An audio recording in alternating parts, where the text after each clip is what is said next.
ইন্নাহু কানা ফি জামানে, তারা বলছে আব্দুল মালিক ইবনে মারওয়ান এটা খলিফা লিখছে।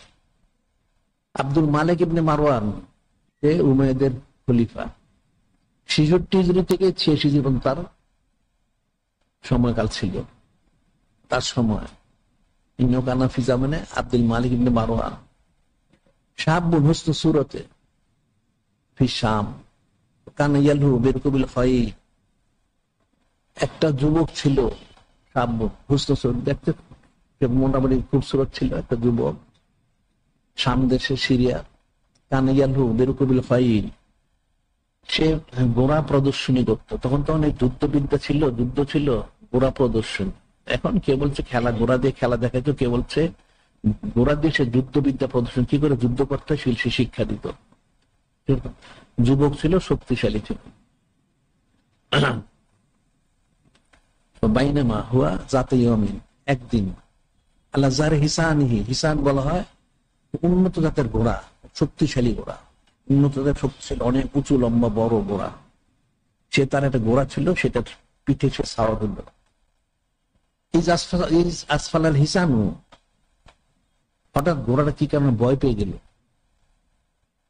হামালাহু শিকাকে সাপ, ওই ঘোড়াটা ভয় পেয়ে তাকে, তো তার পিঠে সে চড়া ছিল, তাকে নিয়ে সে চলতে থাকলো। ফালামি করলো কুদরতুন, ওই যুবকটা শক্তিশালী, তার পক্ষে সম্ভব হচ্ছিল না আল্লাহ মানি এটাকে ফিরে রাখার জন্য। দ্রুত গতি চলতেছে ঘোড়াটা, তার অবদ্ধ হয়ে ফাকা তারিকু আলা বাবিল খলিফাতে। এখন সে তো সিরিয়ার মধ্যে দ্রুত চলতে কি করলো, ঘোড়াটা ঠিক সে আব্দুল মালিক ইবনে মারওয়ান তার বাড়ির সামনে আসলো। ঘোড়াটা খুব বড় চালম্বা ঘোড়া। আলা বাবিল খলিফাতে ফাসাদাফা ওয়ালাদাহু ফালামিদুর ওয়ালাদু আলা রাদ্দিল হিসান। খলিফার একটা ছেলে ছিল, সেও শক্তিশালী ছিল, স্বাস্থ্য ভালো ছিল, যুবক। যখন ঘোড়াটা খলিফার দরজার সামনে আসলো, সে ছেলেটা বাধা দিল ঘোড়াটাকে, কিন্তু সে পারল না বাধা দিয়ে। ফাসাদামাহু বিল ফারাস ওয়া কাতালাহু, ঘোড়াটা তাকে এত জোর আঘাত করলো, সেই খলিফার ছেলেকে, আব্দুল মারওয়ানের ছেলেটাকে, সেটাকে সে মেরেই ফেললো। ছেলেটা পড়ে মারা গেল সাথে সাথে। এখন সেই যুবক তো বেকায়দায় পড়লো, কঠিন একটা অবস্থা। ফয়সাল আল খাবরিল আল খালিফাতে, ফয়সাল আল খাবরিল আল খালিফাতে সে সংবাদ পৌঁছলো সে আব্দুল মালিক ইবনে মারওয়ানের কাছে। ফামারা বেহদারিহি, আব্দুল মালিক মারওয়ান তাকে উপস্থিত করো, তাকে মৃত্যুদণ্ড দেওয়া হবে। সে আব্দুল মালিক ইবনে মারওয়ান, সে এখন তাদের কথিত খলিফা, তার ছেলেকে সে হত্যা করে, তার ঘোড়া তার ছেলেকে হত্যা করে, তাকে এখন মৃত্যুদণ্ড দিতে, তার গলা টিপে তাকে হত্যা করতে হবে। আমার বেহদারি, তাকে উপস্থিত করো। ফালাম্মা নাসাব ইলাই, এটা দুইটা অর্থ। যখন তাকে আনা হচ্ছিল, নিকটবর্তী সে হচ্ছিল। আরেকটা হলো সে আব্দুল মালিক মারওয়ান তার বালাখানা থেকে দেখতে ছিল তাকে। খাতার আলা বালি, তখন ওই যুবকের অন্তরে খেয়াল আসলো।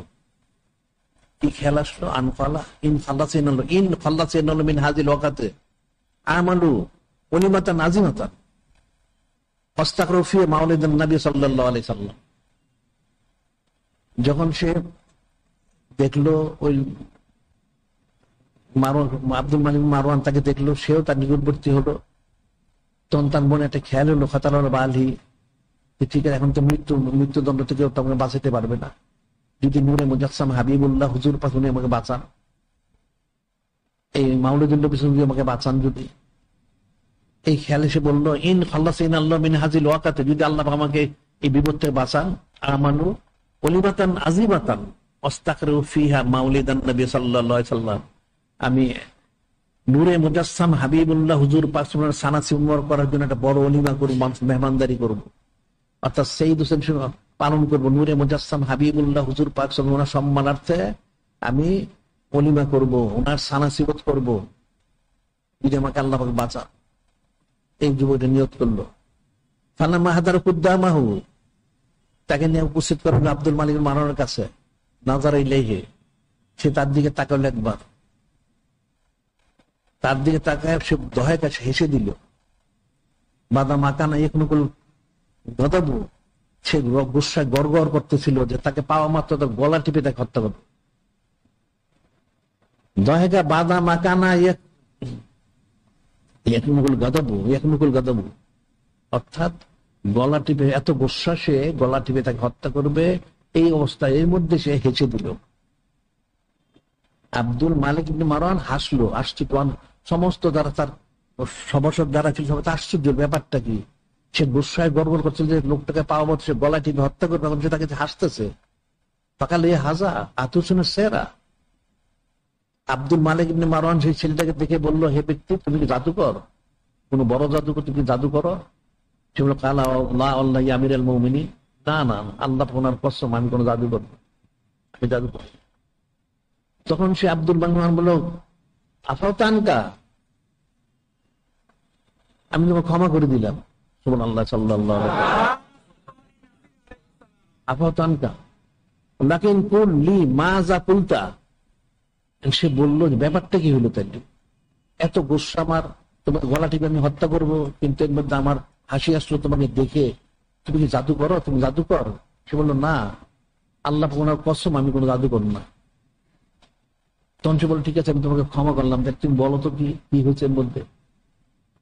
কুললি মা কুলতা মাজা কুলতা।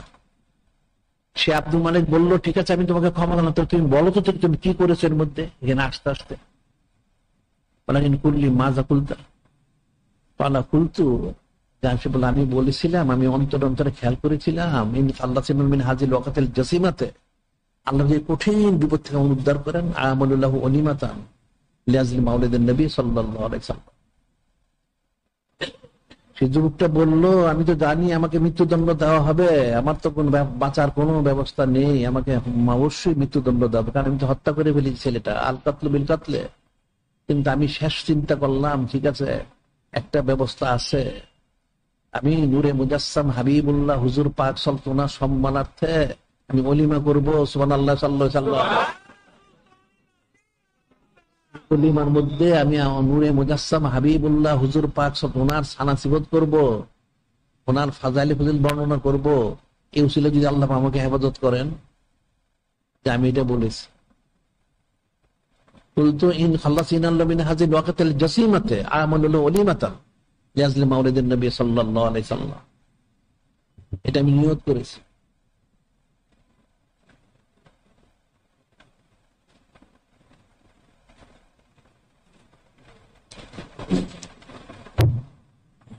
ফাকাল আল খলিফাতু, তখন আব্দুল মালিক মারওয়ান বলল, কাদ আফাউতু আনকা, অবশ্যই আমি তোমাকে ক্ষমা করেছি। হাজি আলফু দিনারিন লিয়াজলি মাউলিদিন নবী সাল্লাল্লাহু আলাইহি ওয়াসাল্লাম, হাজি আলফু দিনারিন, এখানে তোমার জন্য 1000 স্বর্ণ মুদ্রা আমি রেখেছি, নাও, এটা পোটলের মধ্যে 1000 স্বর্ণ মুদ্রা আছে, এই থলির মধ্যে, এটা নাও। লিয়াজলি মাউলিদিন নবী সাল্লাল্লাহু আলাইহি ওয়াসাল্লাম, তুমি যে নূরে মুজাসসাম হাবিবুল্লাহ হুজুর পাক সাল্লাল্লাহু তোমার জন্য মাউলিদ পালন করবে, ওনার সানাসিবত করবে, ওলিমা করবে, সেই জন্য আমি তোমাকে তো ক্ষমা করলাম, 1000 স্বর্ণ মুদ্রা আমি তোমাকে হাদিয়া দিলাম। সুবহানাল্লাহ, সাল্লাল্লাহু আলাইহি ওয়ান্তা ফিল্লিন মিন দামি ওয়ালাদি, আবার সে বলল, তোমাকে আমার ছেলে রক্ত পণ থেকে আমি তোমাকে মুক্ত করে দিলাম। সুবহানাল্লাহ, লিয়াজলি মাউলিদিন নবী সাল্লাল্লাহু আলাইহি সাল্লাম, যত নূরে মুজাসসাম হাবিবুল্লাহ হুজুর পাক সাল্লাল্লাহু আলাইহি ওয়াসাল্লাম সম্মানার্থে। সুবহানাল্লাহ। এখন যে বলা হচ্ছে, ফার রাসূলুল্লাহ সাল্লাল্লাহু আলাইহি ওয়াসাল্লাম খায়রুন হাফিজাও ওয়া হুয়া রাহমাতুল লিল আলামিন, উত্তম হেফাজতকারী, তিনি রহমতুল লিল আলামিন।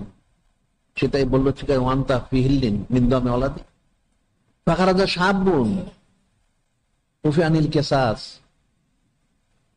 আখাযা আলফা দিনারিন বিবারাকাতি মাউলিদিন নবী সাল্লাল্লাহু আলাইহি ওয়াসাল্লাম। ওই যুবকটা বের হয়ে আসলো খুশিতে, তার মৃত্যুদণ্ড মওকুফ হয়ে গেল, কেসাস আর হলো না, তাকে মৃত্যুদণ্ড তাকে দেওয়া হলো না। আরো সে 1000 স্বর্ণ মুদ্রা নিয়ে আসলো মাউলিদুন নবী পালন করার জন্য, সাইয়্যিদুস সালিহ পালন করার জন্য।